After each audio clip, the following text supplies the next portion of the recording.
It really is like, man, my buddy's dead, you know? Sorry.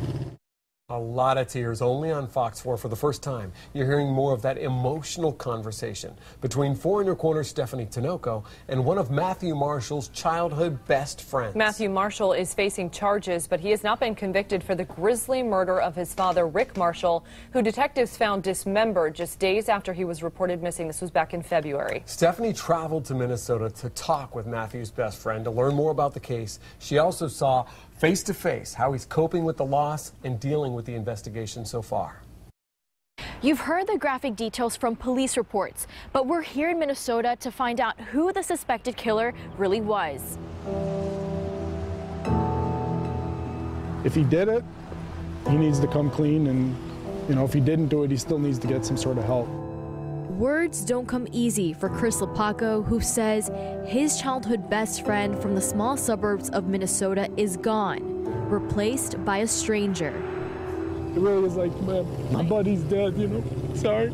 Matthew Marshall is behind bars for the gruesome murder of his father, who was found dismembered just feet away from the condo he shared with his dad in Cape Coral. A surgical crime, reports show, took a lot of knowledge and skill. I saw the people talking about, like, it might have been a hate crime, and it's like, he might have said some crazy shit, you know, but he wasn't like that, you know? Friends say Matt grew up in a wealthy household, went to a private school, and seemed to have a normal life. I got the impression that everybody did love each other in that family. And I would hang out with Rick and Matt, and we would bust each other's chops all the time. The headmaster of Matt's school, his college football coaches, friends, and even family wouldn't share pictures of the Matt they grew to know. But it's easy to find the image of the man who is tied to this cruel crime circulating online.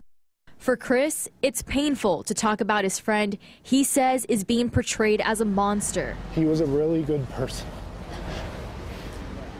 Taking a deep breath, he tells me he thinks he lost his best friend to alcoholism and schizophrenia. I definitely think he's got some mental issues, and when you mix that with alcohol and whatever else he wants to do to escape reality, then it's no good.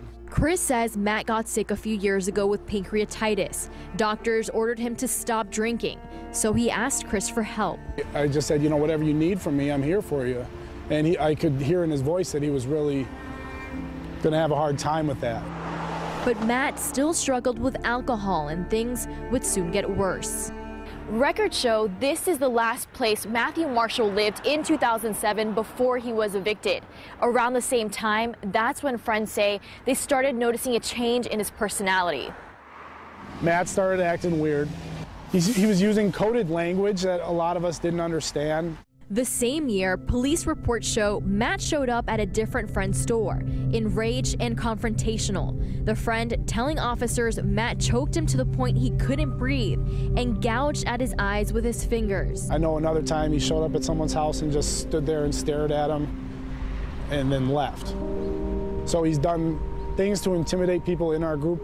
I basically informed his family of the things that he was saying, and I didn't hear from Matt after that. So shortly after that, I think Matt went into the hospital. Records show Matt has been committed and even Baker acted in the past. Months before his father's murder, Chris started hearing from Matt again. He was sending me messages on Facebook about different secret societies and stuff like that. The troubling messages escalated. He wanted me to kill terrorists with him. He never mentioned anything about his dad. I just know that he wanted to kill terrorists. And I thought he was joking. I thought he was just drunk and on social media and saying things that he would regret the next morning. Matt's social media accounts list disturbing interests, threats to politicians, ISIS, and his friends. He was making really graphic threats. I didn't necessarily take them seriously. I just knew that, okay, Matt's having problems again. Marshall, Matthew? But then he heard of Matt's arrest.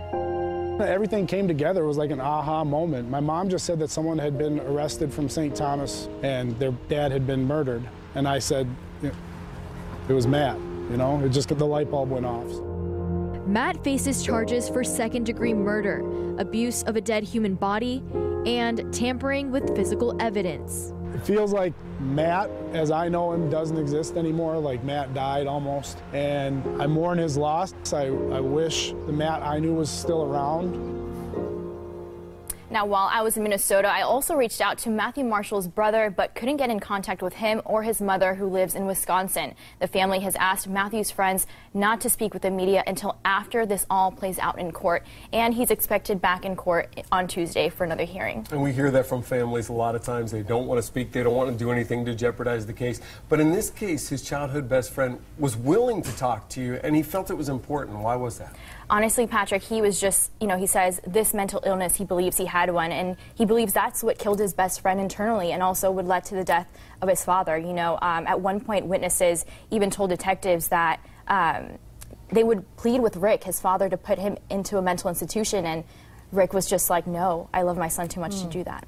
So. Wow. And we know that he told you, his friend also, that he felt like Matthew had died internally in some ways. So it's just a tragedy in so many ways for this family. And of course, he wants to get the word out to other families in that situation. Thank you so much, Stephanie. Thank you.